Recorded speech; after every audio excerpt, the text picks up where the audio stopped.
Hey Dad, this is Paul. I'm recording this to help you hopefully get a better start with Stellaris and understand the game better. I think it'll be easier to explain by video as opposed to calling you up on the phone or anything like that. So when you start, I suggest click New Game, and there should be some default human type associations you can pick. We're going to do something similar to this, but we are going to make them a little bit nicer just for you as a starting player. So you'd want to click Create New, and then go into your empire. So first you'll choose what they look like. You can pick anything you want. I'm fine with default. You'll pick a name. You'll pick, these are the names that your ships start with. So, clicking around, you can see different planet names, different fleet names, that sort of thing. Those are fine. They're all just there for show. And this is where you really start to actually have like a meaningful differentiation on your empire. A lot of these are very good, but there are some that are more friendly to starting players. I think one is quick learners. This will allow your scientists and your governors and all of your leaders, all the people that do like the research and management that give you bonuses to level up quickly. And every time they level, they'll give they get to pick a random bonus. So while what's listed here lets you pick bonuses, the random bonus that they generate, getting more random bonuses, is essentially always very good. We're going to take a negative trait, which is sedentary. This affects resettlement costs. Very likely you are not doing a lot of resettlement, and it's a part of the game that's somewhat advanced, and even if you get to that stage, it's somewhat unlikely that you will use it too much, so we can get an extra trait point to use to pick, which is very nice.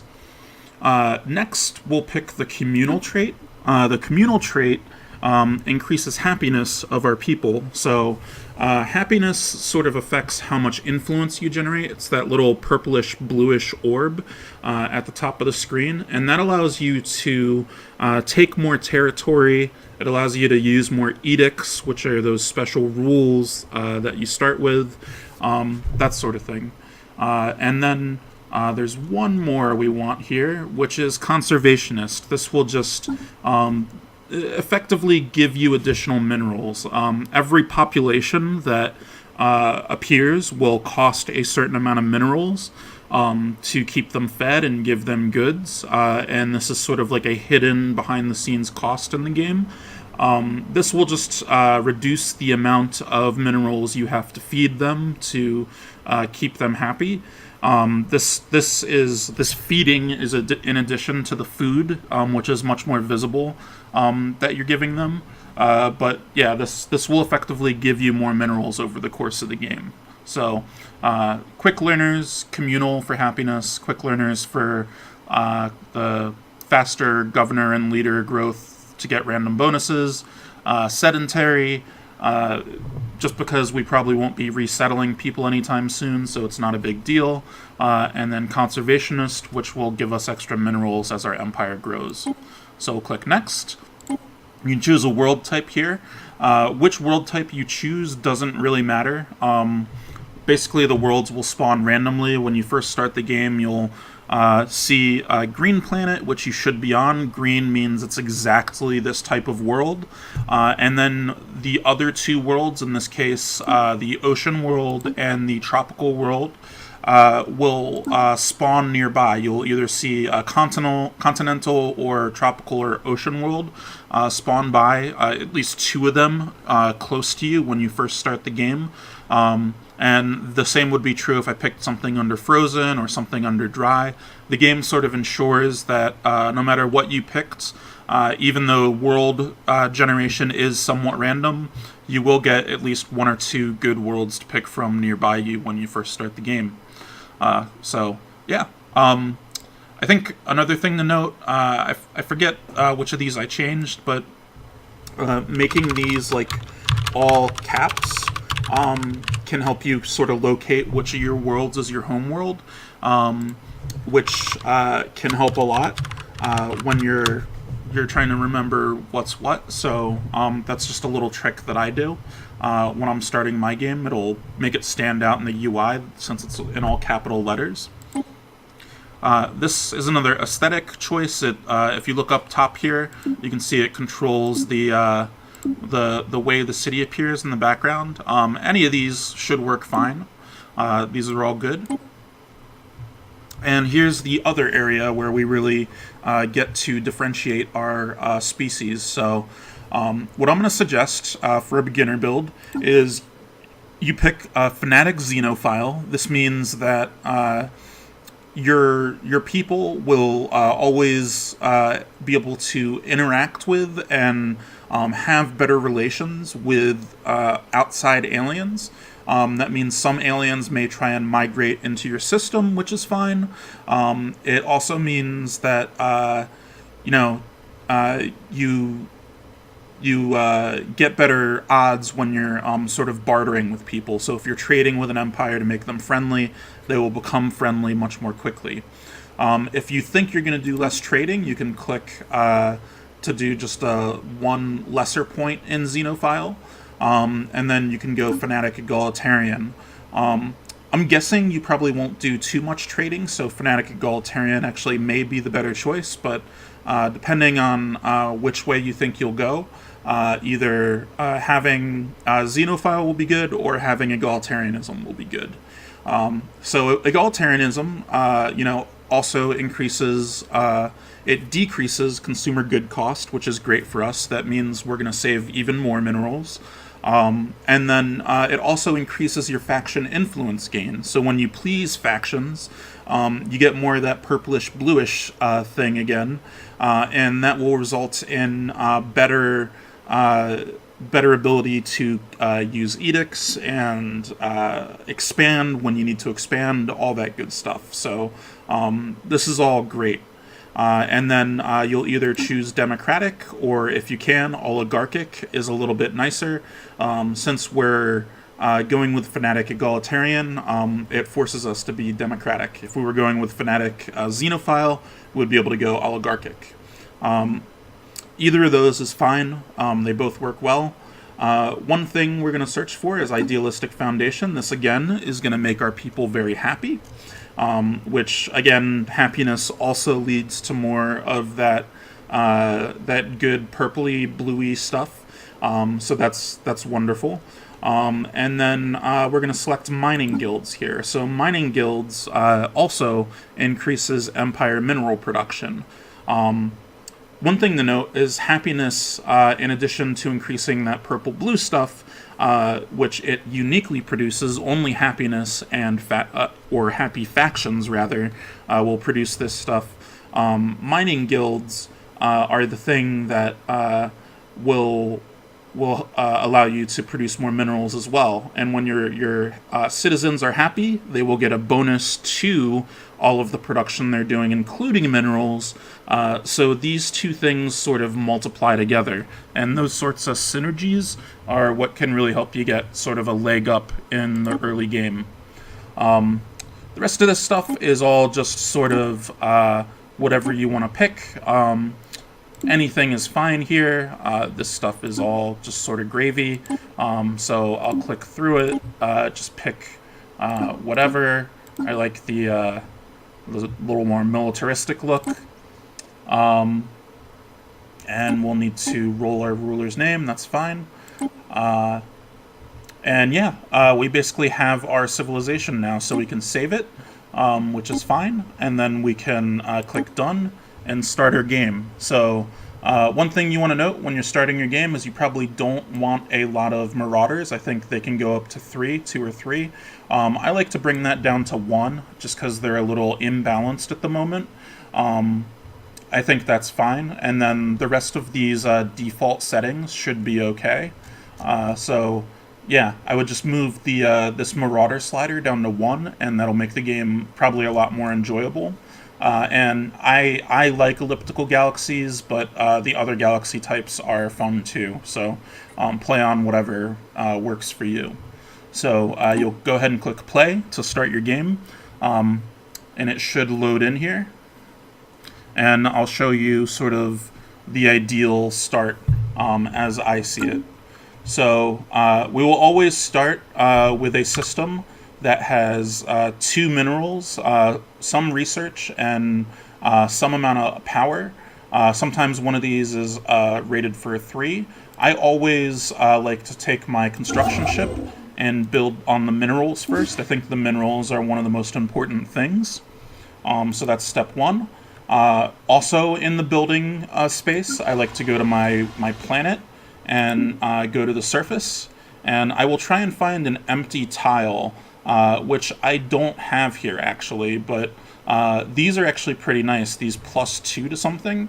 Since I don't have an empty tile to build on, I will actually just replace my research station here and put this into a monument. So this unity, this swirly thing is actually very important. It allows us to pick really powerful abilities much quicker. So you want one of these on every one of your planets that you build. This helps you kind of get there much faster. So I'll build the monument as one of my first actions. And because my other action was sending my construction ship, you can see I've lost on minerals here.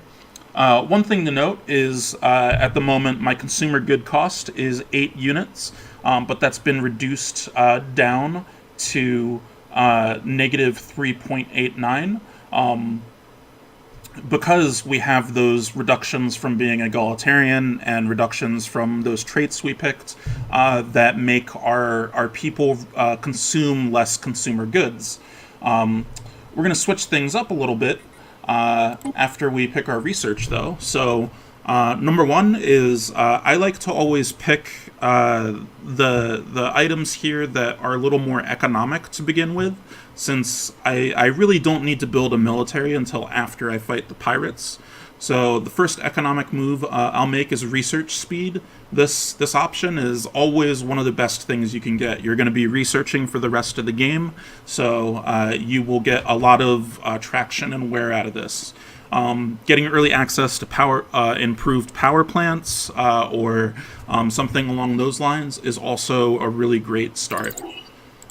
Society research, one thing to note is heritage site is also really powerful here. This increases that unity counter.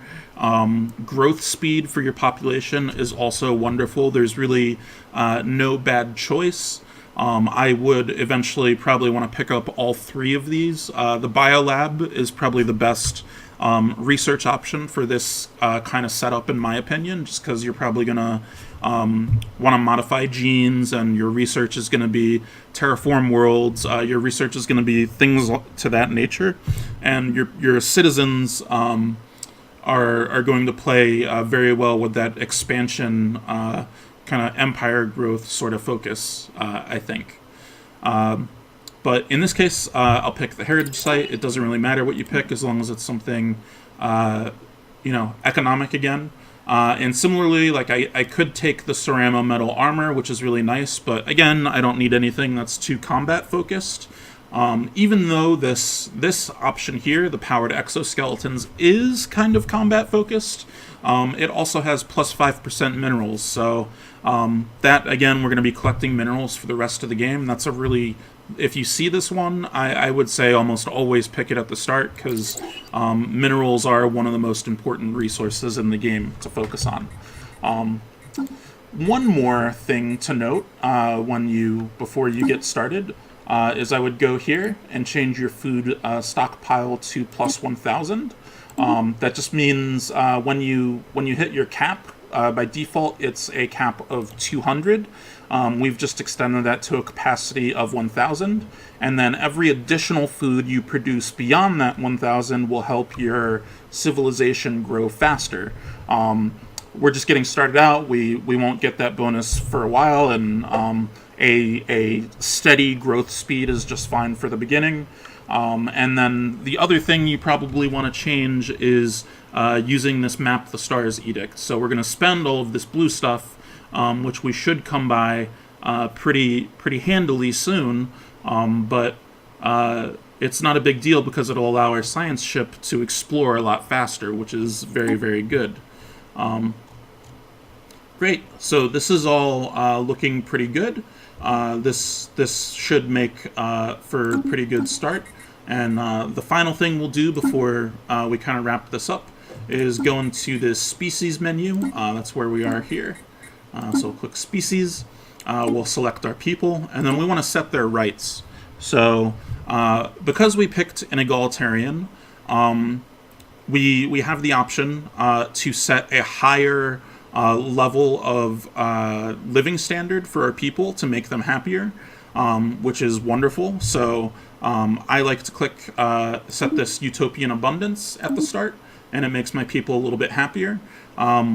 Basically what happened is you'll notice at the top here, my income used to be 16 minerals per second, or per month rather, but now it's gone down to 14. And actually that's because of the consumer goods increase. It went from 8 units, which it was at before, to 12 units, since this is a 1.5 multiplier on consumer good use.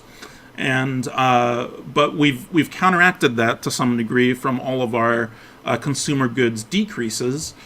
So it's actually just consuming 5.8 or so, which isn't too bad out of that 12 total. What this means is our people are much, much happier. They get plus 20% happiness, which is huge. And it means we shouldn't have too many problems with unrest or any of the other really annoying things that can happen in the game. It also means our factions will by default be much happier. It basically is just a very good thing to have in general. The other thing you'll want to do, since you're a xenophile, since other species will try to migrate to your worlds, is set a default rights thing for the other species that come in. So you will want to also set their living standards to utopian, which is great. You will probably want to look into these things. You probably, for me personally, I prefer not to allow them to be leaders. That has the benefit of also reducing their consumer goods costs, so I will set them as just residents. And similarly, I will give them limited military service.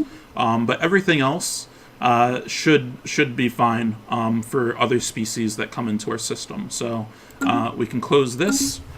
And the last thing to do is just to explore the space that's close to your planet.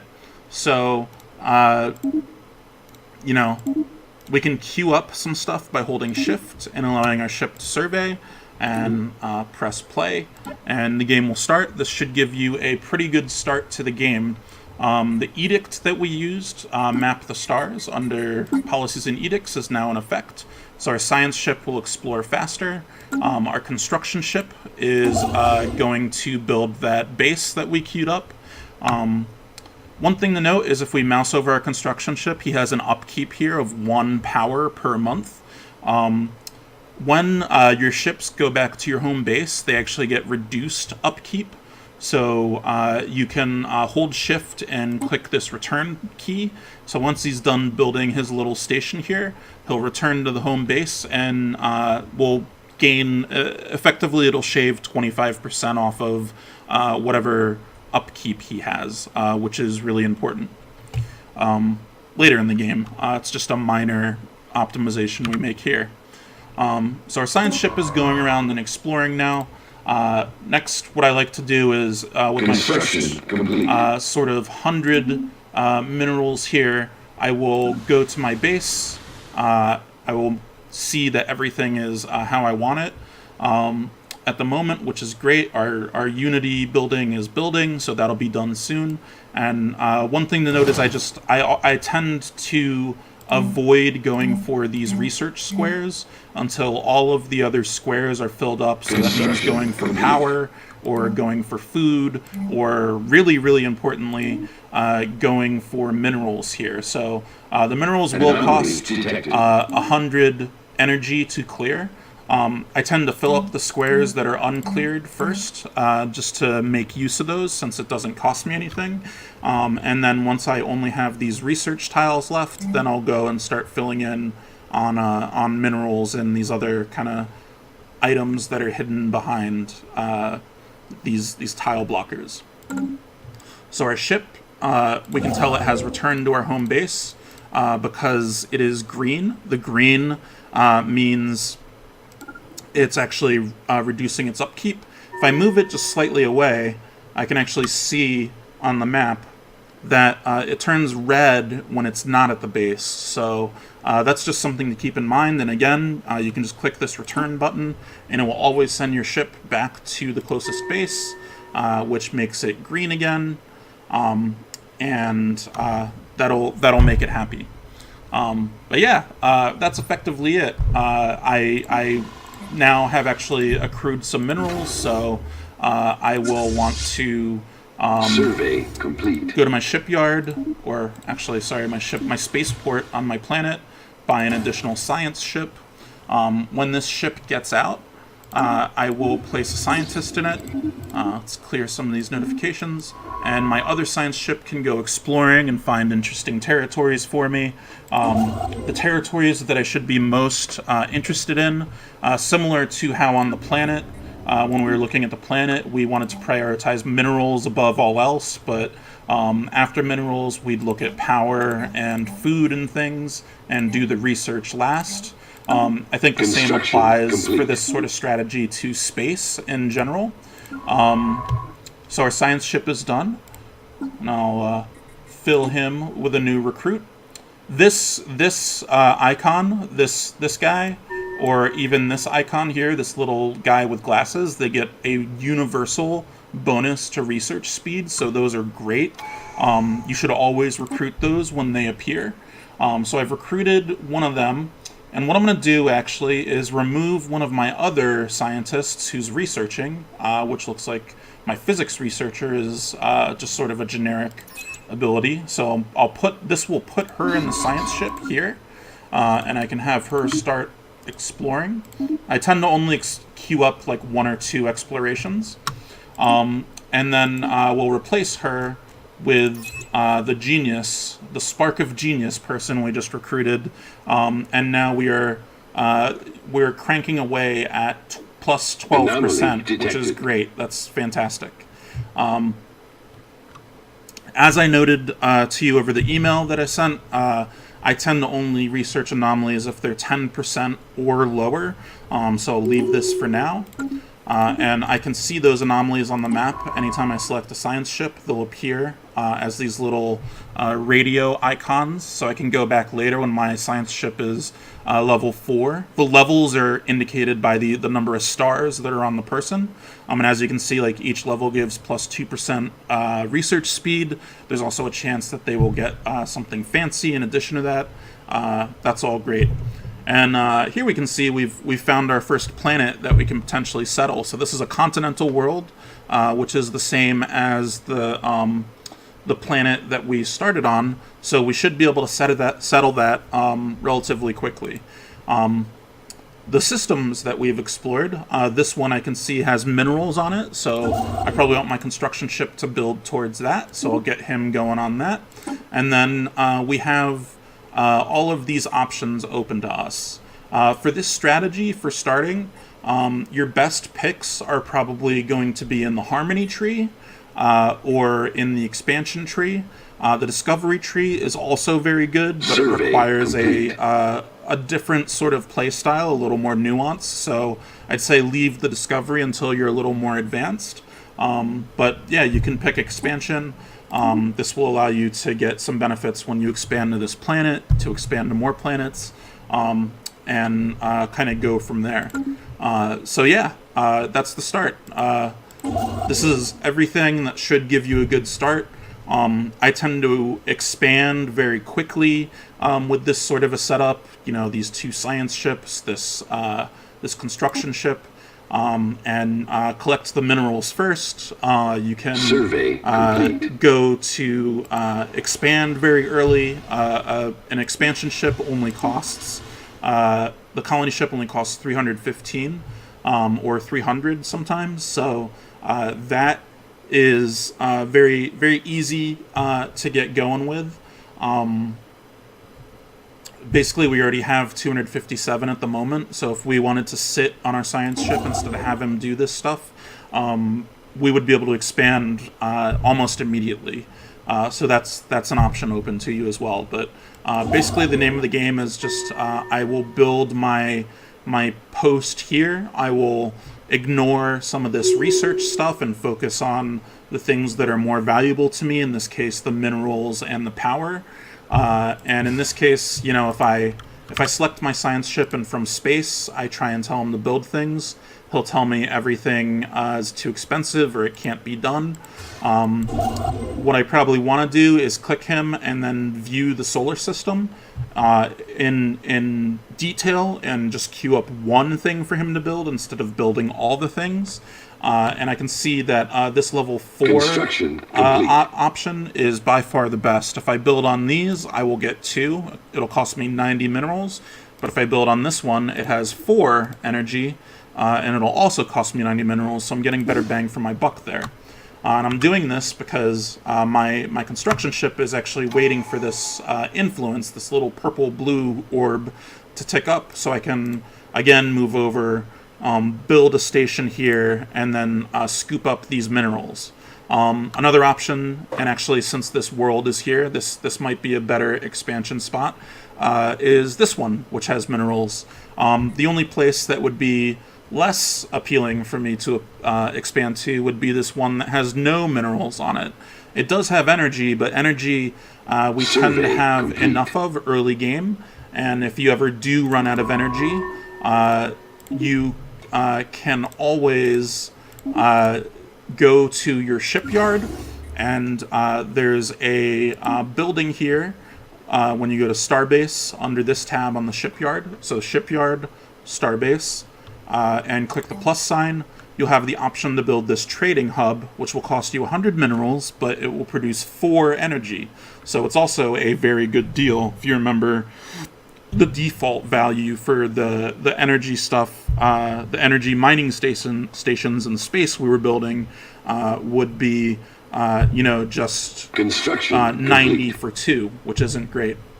The final thing to keep in mind when you're playing this game is as we build these populations, these buildings themselves actually have upkeep as well. So this farm here produces 6, but it has an upkeep of 1. Part of the reason it produces 6 food, even though there's only 2 food on the tile and 2 food from the farm, it should be 4 if you think about the math. 2 plus 2 is 4. Is this base here that has these arrows coming out of each side has a special ability. If I hover my mouse over it, it says it's giving me a positive bonus to the neighboring tiles. So my population here is getting a +1, so 2 plus 2 plus 1 is 5, and that additional 1 food is probably coming from our population just being happy. Our happiness is at 85%, thanks to this edict, or this population trait we set up earlier, the utopian abundance. So they're very happy, which means they are going to be very productive people on everything that they're doing, and that again helps us. The thing to keep in mind though is, I may not, as these people grow, I don't necessarily need to place them on a building. If I was to move this person here, my engineering research would go up. Because this is turned green, that means he's fully producing the resources from that tile, and I can see I have 7 up here, and if I were to move him off or her off, I can see that it goes down to 5 again as my income. So that's just something to keep in mind. You can build people and let them relax on spots, and generally the strategy you want to go for is prioritizing building in space. And I actually just clicked research. I should really do mining. Prioritize building your buildings in space, and just let the people use whatever the default tile value is on the ground, like this. If you have empty buildings, you should also fill empty buildings, but like say this guy who's spawning in, I can set him on this 2 generation tile, and he will generate very happily just fine. And that works for me. So yeah, basically the whole goal here is to expand to as many of these tiles in space that have minerals on them, get the minerals, get the energy when you need the energy. I tend to shoot for about plus 10 energy starting out at all times, and anything beyond plus 10 doesn't tend to do much for me. And yeah, that should give you a pretty good start to the game right there. Just continuing expanding. If you fall behind and you find yourself with a lot of extra minerals, you can build an extra construction ship, which you will probably have to do at some point, so we can queue that up. You won't want to forget about building your colony with your colony ship. Over here, this is a 21 tile world, which is great. This is a 14 tile world, which is good, but 21 resource producing squares is obviously much better for us than the 14 that are in this space, so that 21 is a little more appealing. And yeah, that should give you a good start to Stellaris on the whole. Let me know what you think. Let me know if you have any questions, and hope you have fun with the new Stellaris Apocalypse 2.0. Initiating communications. Cheers.